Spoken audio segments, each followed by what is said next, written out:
Now let's get into one of the most ugly situations we've ever seen. Like, this is so bad. Like, if this was a blind date, I would just turn around. Like, it's that bad. And I know it might sound shallow, but hey, I'm me, you're you. Call me names. I don't care. This is hideous. It's not. I know it's not all about looks. It's not always all about looks. Like, I'm very shallow. It's not always all about when you're looks. as ugly as I am, you got to do something. And what is that thing that you do? I ain't drafted any of these guys. Nope. They're bad, man. So really bad. Let's go through the depth chart, right? Quarterback, Cam Newton, Mac Jones, their first round pick, Brian Hoyer, and they still got Jared Stidham there. All this is irrelevant because they just drafted Mac Jones with their first round pick. Cam Newton's going to be the starter to start the season. Yep. At some point, if he can't hold down the fort, Mac Jones is going to come into and he's had shoulder issues. If he can't, if for whatever reason something like that crops up again, it's going to be Mac. Yeah. Running backs, Damian Harris, James White they brought back, Sony Michel, and they also drafted in the fourth round Ramondre Stevenson. Wide receiver, Nelson Aguilar, who they just signed for 2 years for $22 million, which was kind of a shock to a lot of people. Jacoby Myers, a hot name in the Dynasty community right now. Yeah, but Kendrick Bourne, a very good possession receiver, and N'Keal Harry, who wants to leave, but he can't because he can't get open. And then at tight end, Jonnu Smith, Hunter Henry, Dalton Keene, Devin Asiasi. Let's start there. This team came out and spent more money than anybody else. I know John Glosser wrote a really good. We have all these teams too. If you're looking for a different perspective on these team breakdowns, go to dynastynerds.com. All our writers have done team breakdowns, IDP breakdowns, and regular breakdowns. And John Glosser at Glosser13 broke down the Patriots. And he mentioned they led NFL in free agency spending with $291,531,000 according to Spot Rack. And that's a ton of money. And it went all over the place. Like I mentioned, Nelson Aguilar got $22 million for 2 years. And of course they go out, they signed Jonnu Smith at tight end. And we're all like, finally, Bill Belichick's got his tight end. Dynasty value through the roof. Woo. And then a day later or 2 days later. The very next day. It was the very next day. They signed one of the top rated Dynasty rookie wide receivers, tight ends out there in Hunter Henry. Yep. Flabbergasted. Flabbergasted. And this is after they traded up twice to draft 2 tight ends and Dalton Keene and Devin Asiasi. And Asiasi is in Spanish. Doesn't mean so-so. It means so-so. Sorry, Devin. Asiasi. It means so-so. A little so-so. That might even be generous. Yeah, look, I'm ugly and bilingual. Look at me. Look at you, Rich. So they signed both these guys.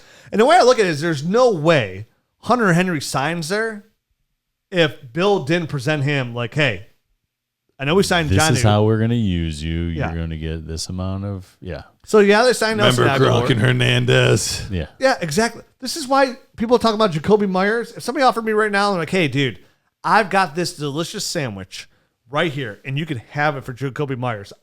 Before they can even finish their sentence, I would already have a bite out of that sandwich. It's my sandwich. You know what I mean? Mine. You can have it's Jacoby. mine.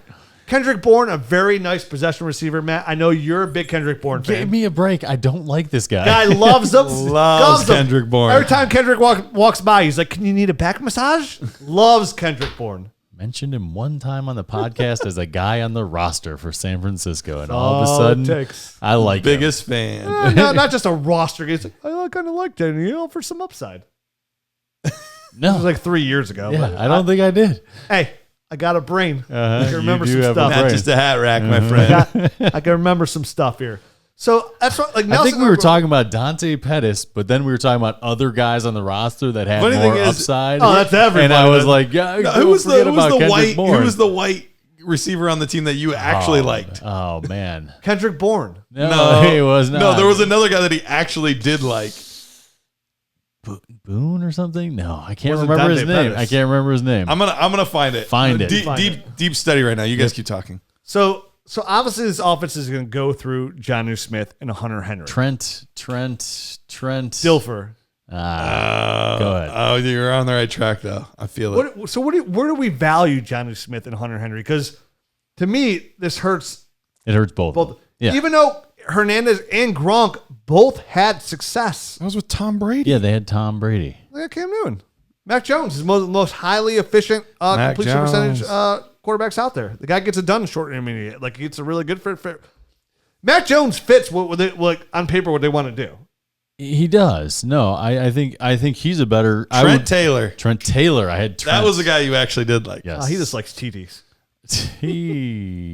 T's. T2. Yeah. Trent Okay. Taylor. Go on. Yeah, Hunter Henry, Jonnu Smith. I think I would be more excited if Mac Jones was for sure the starter right now. Because then I would feel better that they were going to be using them as safety blankets on the short to intermediate stuff, and it would be them and James White for this current year as like the main focal points of the offense, and they'd figure out somebody else to throw. Jacoby Myers would get 60 odd targets or something like that as well. Do you know how many passing touchdowns Cam Newton had last year? Probably not a lot. Garrett? I'm cheating. I'm looking at it, so go ahead. Yeah. You can count that number really high, 12. I was going to say 8, but go ahead. Lowest in the NFL. Yeah. Now, do you believe we just saw the video come out, Cam Newton saying he's healthy for the first time since like 2017. Everybody's in the best shape of their life right now. I'm just asking if you believe it at all. Ask Dak how Zeke's feeling. Best shape of his life. Cam, how you feeling? After you just drafted this first round running back, best shape of my life. It is one of those off season type of for sure fluff piece type of thing, and it was a couple of years ago that they had to pull him at the end of games to throw the ball like 60 yards in like a Hail Mary situation. So there's something not right about the guy's shoulder.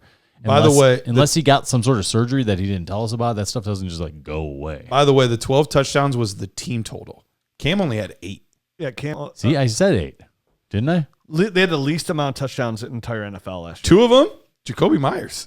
Yeah, they only had 4 to the wide receivers, right? I think that might be right. They only had 4 to the wide receivers. Not only that, guess how many targets the tight ends had? Do you know? Are you cheating on that one? I'm not cheating on that one, so I'll just guess. 12. 28. 33 targets to the tight ends. We both undershot it. They caught them together. They only caught 18 of them for 254 yards in 1 touchdown. This offense sucked, monster, whatever you want to call it. Like they suck lollipops. They sucked on lollipops, and it was terrible. So this team officially was terrible. The one thing Cam Newton did do pretty well, though, actually, was his passes over 15 yards. He completed 53% of his passes over 15 yards, which was like that's pretty upper good tier. clip. Yep. Yeah, it's upper tier for him, which is where Nelson Aguilar comes in. Sure. Nelson Aguilar is going to help stretch the field, but predominantly what we're going to see here is they're going to dominate the middle of the field. They're going to dominate with the tight ends. It's going to be Hunter Henry and Jonnu Smith. I believe it's going to flip the script this year, and they're going to see lead the team in targets and receiving yards, both tight ends. But it still won't matter, though, will it? Does it equate to tight end 7 and 8 for both of them? No. 8 and 9? Who cares? They're going to be in that bunch. They will. They're going to both be somewhere between tight end 7 and tight end 16, like we just talked about last year. And that difference is 19 points on the entire season. It's going to be, you're going to have to pick and choose. It's a Bill Belichick offense. So whichever one of those guys on any given week presents a better matchup, that's the one that's going to get the most of the targets. 5 catches, 85 yards, 2 touchdowns. And then the next week, 2 targets, 1 catch, 15 yards. It's going to be maddening. You're going to pull your hair out. It's going to be terrible if you have either one of those guys, trying to figure out which one to play. Now, where they struggled, where they wouldn't pass the football, they actually strived in rushing the ball as a team. They were 4th in the NFL last year with 2,346 rushing yards. Like I said, 4th most in the NFL there. Cam Newton actually tied for the lead in carries with 137 and 12 rushing touchdowns. That's where it came for him. They have Damian Harris there. Damian Harris was mostly just in on first downs. I expected him this role to expand a little bit too, but I'm really interested about Ramondre Stevenson. When I was scouting him and watching his tape, he came into when I was going over a scouting report for myself, I was like, this guy's like a hashtag 2-year window. Like I could see him coming in and be exactly what Damian Harris did, was just ground the ball on first and second down, because Harris was not viable in the passing game. He only had 5 receptions, but like most of this team, nobody had receptions. All his carries came on first down.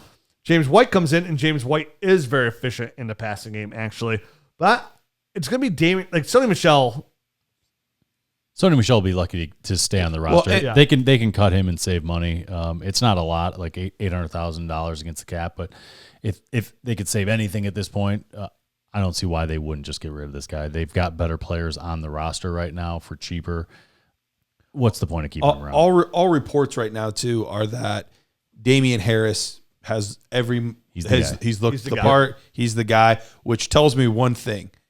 After he has a good game week 1, I'm absolutely looking to flip him. Even though I think he is a fine player, we have yet to see, in however long Bill Belichick has been there, a consistent running back week in and week out. We just haven't seen it, and I don't think Harris is special enough to break that mold. So it could be him. It could be a James White week. It could be a Stevenson week. It could be Brandon Bolden could come out of retirement for all I know. Like, Brandon Bolden's on the team. Is he still on the team? Yeah, he opted out last year, so his he's contract back. told this year, buddy. Well, he didn't retire. He's back. Well, then perfect. The only high-end running back we saw of New England recently is Garret, and that's because he scored double-digit touchdowns. I mean, even they drafted Lawrence Maroney. 17 or 18? It was a ridiculous amount. Put him in like running back one category. Just on touchdowns is where he was there. I mean, the last big hope was they had Sonny Michel, who we loved coming out of college, and obviously his knee, his injury derailed him. It was a fantastic college running back. That's why he was drafted in the first round, because he was a fantastic college running back.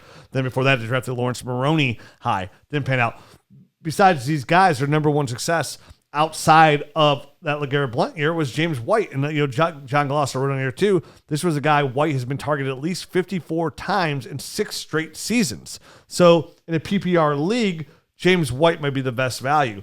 For me, obviously, you said Damian Harris has a clear path to number 1. I'm selling after week 1 100%. And I think the gamble here for upside, Damian Harris, he's going to cost you a little bit more. But I think the cheapest gamble here is Ramondre Stevenson. Right, because I think Ramondre Stevenson actually catches the ball a little bit better than Damian Harrison does. So if he could latch onto that role, I mean, this is the last year of James White's contract. I know we had mentioned I wanted to say J.J. Abrams. Taylor. Thank you. Oh, J.J. Taylor as a guy that could succeed James White. Yeah. But maybe it is Ramondre Stevenson in this kind of hybrid role where he's a bigger back that comes in and does like goal line stuff, but could also swing out and catch passes out of the backfield. 4th round they took him. Yeah. Yeah. I don't think he's the most natural catcher of the football, but I mean, they could definitely use him in that way if they wanted to. But I mean, at that point, you're basically talking about a borderline 3-down back. If you're going to give him the goal line and the pass catching, which are the 2 most valuable pieces in fantasy football, I mean, he becomes an amazing value if that actually does transpire. And I think for the price, the best bang for your buck is Stevenson. Hope for the upside. They have Sonny Michel. Obviously, he's washed. They have Damien Harris, who they like. They re-signed James White, but they still draft a running back in the 4th round.